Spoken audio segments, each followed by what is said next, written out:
IIT Kharagpur সেখানকার ছাত্রছাত্রীদের জন্য একটা বড় ভালো খবর যে তারা এখন শেষ পর্যন্ত তাদের স্থায়ী ডিরেক্টর তারা পেলেন। স্থায়ী ডিরেক্টর হলেন বিশ্বের অন্যতম বিশিষ্ট বিজ্ঞানী সুমন চক্রবর্তী, আইআইটি খড়গপুরেরই প্রাক্তনী মেকানিক্যাল ইঞ্জিনিয়ার সুমন চক্রবর্তী। তাকে দ্রৌপদী মুর্মু তিনি স্থায়ী ডিরেক্টর হিসেবে তাকে নিয়োগ দিলেন।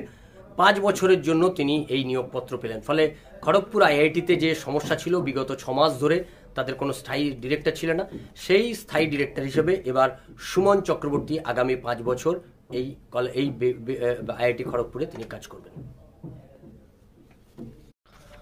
আইআইটি খড়গপুর সেখানকার ছাত্রছাত্রীদের জন্য একটা বড় ভালো খবর যে তারা এখন শেষ পর্যন্ত তাদের স্থায়ী ডিরেক্টর তারা পেলেন।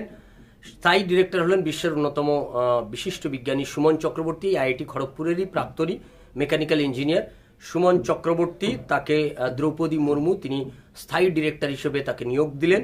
5 বছরের জন্য তিনি এই নিয়োগপত্র পেলেন। ফলে খড়গপুর আইআইটিতে যে সমস্যা ছিল বিগত 6 মাস ধরে তাদের কোনো স্থায়ী ডিরেক্টর ছিল না, সেই স্থায়ী ডিরেক্টর হিসেবে এবার সুমন চক্রবর্তী আগামী 5 বছর এই আইআইটি খড়গপুরে তিনি কাজ করবেন।